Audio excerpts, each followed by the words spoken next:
Hi, DF Brigade and my favorite gamer YouTube channel. Now that Nintendo is obviously preparing for the quote-unquote Switch 2 and we see the first-party title slowing down for the current Switch, do you think Metroid Prime 4 will go straight to the new console and skip current Switch entirely? Oliver, what do you think about this? They can't skip the current Switch, can they?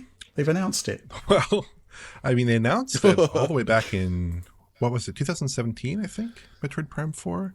I think it was before the Switch launched. It's been a while. Or maybe it was in... It was before. Yeah, it was... Wait, no, Switch already had launched. It was E3 2017, maybe? Okay.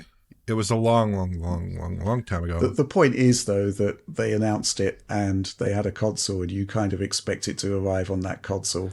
They had a brand new console. Yeah. Well, they rebooted it in, I think, early 2019? So even that period has been quite a long time.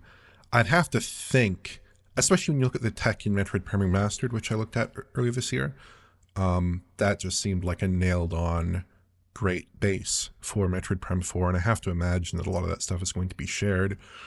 That ran like a dream on Switch, looked fantastic, played great.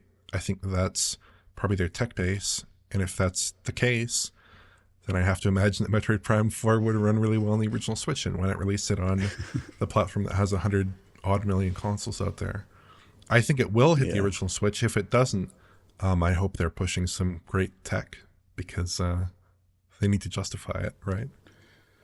Well, yeah, absolutely. And John, it kind of just makes sense that there's going to be, assuming that there is a new Switch coming soon and there is games in development and for the existing one, it just makes sense that there would be some sort of cross-gen in the Nintendo sense of the word, right? So I suspect that Metroid Prime 4 would basically be on both systems. Just kind of makes sense, right? It's a great opportunity for Metroid as well.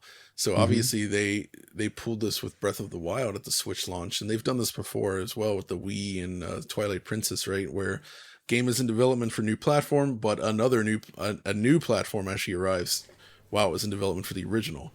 And they end up just releasing it on both. And that, that ends up benefiting everyone in terms of getting access to the game. And Metroid is, unfortunately, never been anywhere near as popular as Zelda.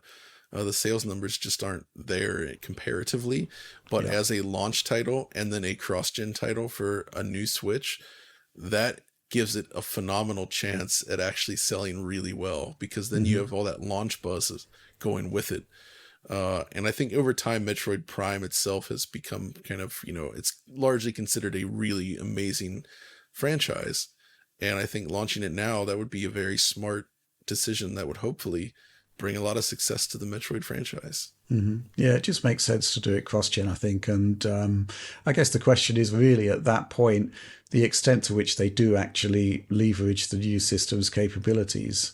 Or whether they just choose not to. I mean, I can see that they would actually go back and produce a lot of patches for the next Switch, and they might just be resolution and frame rate increases, right? But if everything we've heard about the system comes to pass, it would be capable of so much more. But I guess it's I'm pretty sure it will be cross-gen at this point. It just kind of makes sense, right? Yeah. Yep.